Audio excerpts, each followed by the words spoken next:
Ever buy something on Amazon and wonder, like, how did they get so big? Right. Well, today's deep dive is all about unpacking that. Yeah. Guided by Dana Mattioli's investigative book, The Everything War. Great book. She interviewed over 600 sources, Wow. giving us a backstage pass to Amazon's rise. We're talking former execs spilling secrets, competitors feeling the heat, the whole deal. So get ready to see beyond those smiling boxes on your doorstep. Yeah, what's striking is how Amazon went from like this simple online bookstore to, impacting practically every part of our lives. That's true. And Mattioli doesn't hold back on those early days. Right. The portrait of Jeff Bezos is intense. I bet. You mentioned former execs. What are they saying? The word relentless comes up a lot. Really? One anecdote describes Bezos telling early employees they lack killer instinct. Oh, wow. Talk about setting a cutthroat tone from day one. Yeah. This wasn't just about selling books, it was about dominating every market they entered. Okay, so that killer instinct, combined with their, early success in book selling, must have played into their overall strategy. Absolutely. Mattioli calls it the flywheel effect. Okay. Amazon leverages success in one area to power moves into others. Take AWS, their cloud computing. What started as supporting their own operations became a cash cow, letting them fund things like aggressive discounts, Wow. even selling at a loss in some categories to gain market share. Wow. They knew AWS provided a safety net. It's like they're playing 3D chess while everyone else is stuck with checkers.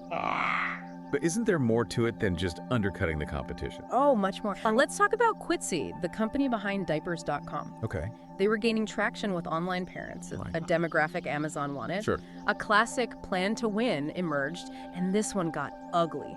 Oh. We're talking deep discounts, Oh, yeah. even selling diapers at a loss to undercut Quidsi. Wow. When Quidsi considered selling to Walmart, Amazon allegedly threatened to slash diaper prices to zero, taking a huge loss to crush a competitor. That's brutal, and I'm guessing it worked. Quidsi ultimately sold to Amazon.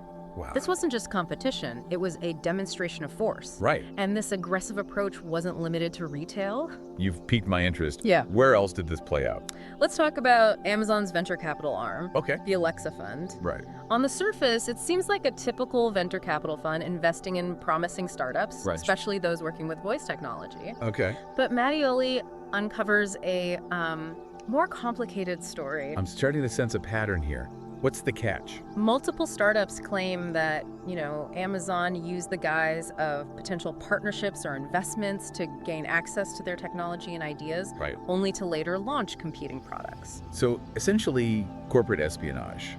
Are there any specific examples from the book? One example involves Doppler Labs, Okay. a company developing wireless earbuds. Amazon met with them, got a close look at their tech, Yeah. and ultimately passed on a deal. Okay. Fast forward a couple of years, and what does Amazon release? Their own strikingly similar earbuds.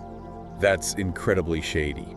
If that's true, how have they managed to avoid serious consequences? It's a complex issue. Proving these claims can be challenging, and Amazon has always maintained that they operate ethically. Sure. But the sheer number of similar accusations from different companies raises serious questions. Right. And it speaks to a larger trend of Amazon leveraging their dominance in one area to gain an advantage in another. Right.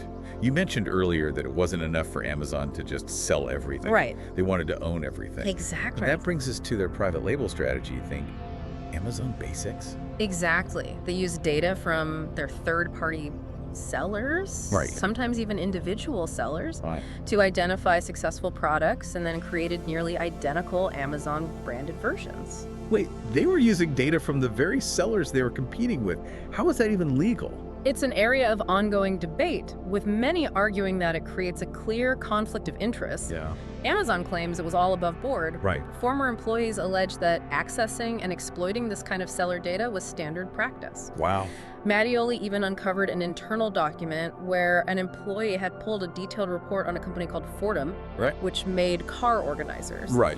The report included Fordham's sales figures, Amazon's profit margin, basically everything. Let me guess.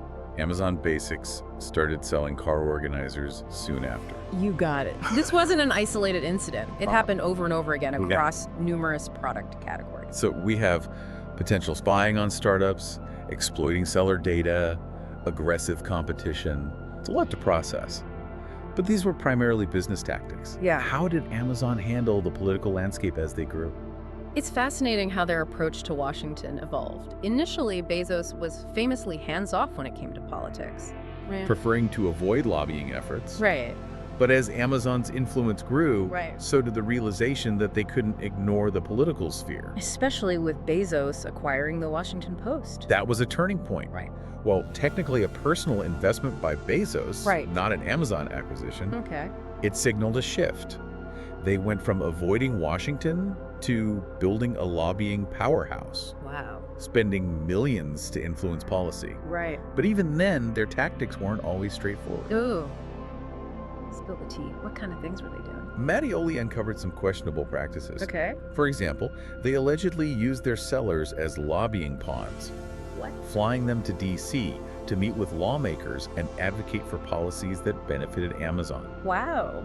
often without those sellers fully understanding the implications. Wow, so they were using the very businesses they were allegedly exploiting to further their own agenda. Precisely. And there's more. Okay. Remember those aggressive tweets from Amazon's corporate account? Yeah. The ones downplaying working conditions in their warehouses, Right. or taking jabs at politicians like Elizabeth Warren and Bernie Sanders. Oh, right. Those were wild. It seemed like a very strange PR strategy. It backfired spectacularly. Yeah.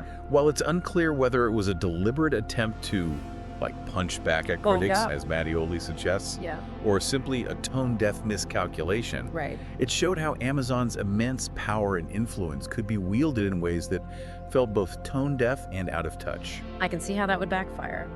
Trying to silence criticism often just amplifies it. It sounds like Amazon was facing increasing scrutiny. Did anyone manage to truly challenge their dominance? Enter Lena Khan. Okay. Before becoming FTC chair, she was an antitrust scholar Right. who authored a groundbreaking paper challenging Amazon's entire business model as inherently anti-competitive. So she was on Amazon's case before it was like a headline. Right. What were her main arguments? Khan argued that judging Amazon's dominance solely on consumer prices. Which were often kept artificially low. Right. Missed a crucial point. Okay. Amazon's control over the marketplace itself Okay. stifled competition Right. and innovation. Right. They could use their data advantage to favor their own products. Yeah. Make it difficult for sellers to leave the platform Right. and dictate terms through their control of things like the buy box, that Bro. add to cart button we all click without thinking. That little button holds that much power. Absolutely. Wow. The FTC alleged Amazon used its control over the buy box to manipulate sellers, Right. pushing them towards using Amazon's fulfillment services, Right. even if it meant higher fees. Right. They essentially made it clear: play by our rules or risk losing visibility to customers. Wow. The FTC argued this was ultimately hurting consumers by driving up prices long-term, Right. limiting choices. So Amazon's famous low prices were a bit of a facade. The FTC argued that Amazon's dominance let them raise prices across the board. They'd squeezed out competition Right. so they could set the prices however they wanted, Right. even using algorithms to test how high they could go before customers pushed back. That's a far cry from customer obsession. Yeah. Did any of this, the FTC lawsuit, the bad press, slow Amazon down? Not really. Amazon is incredibly adaptable. Yeah. Mattioli even details how their foray into healthcare, Right. particularly their prescription service, Right. pushed CVS, Okay. the pharmacy giant, Yeah. to make a bold move. Okay. Healthcare is a whole other beast. What did CVS do? They bought Aetna, Okay. a major health insurance company. It Mm. seemed random, but by merging the pharmacy, clinic visits, and insurance, Right. CVS created a one-stop healthcare shop, Well. essentially trying to outmaneuver Amazon. Wow. So, even with all the controversy, Amazon's moves still send ripples through industries. But with the FTC lawsuit, are there actually consequences on the horizon? It's too early to tell. Yeah. The legal process is slow, and Amazon has the resources to fight back hard. Right. What's important is the conversation has shifted. Right. People are scrutinizing Amazon's power Right. and its impact on our economy and society as a whole. So it's not just about getting the best deal on a Tuesday anymore. Right. What can we as consumers actually do in the face of this? Knowledge is power. Right. Mattioli's book is an eye-opener. Right. And there are other resources out there too. Right. The more informed we are, the Yeah. better choices we can make. That's great advice. Yeah. We can support businesses that champion fair practices, Right. engage in conversations about these issues, Absolutely. and let our elected officials know where we stand. Exactly. Amazon's story is still being written, Right. and we have a role to play in shaping its ending. This deep dive has been both fascinating and a little unsettling. Right. A huge thanks to Dana Mattioli for her investigative work. And to you, the listener, for joining us. Until next time, remember, stay curious, stay informed, and don't let the everything store take over everything.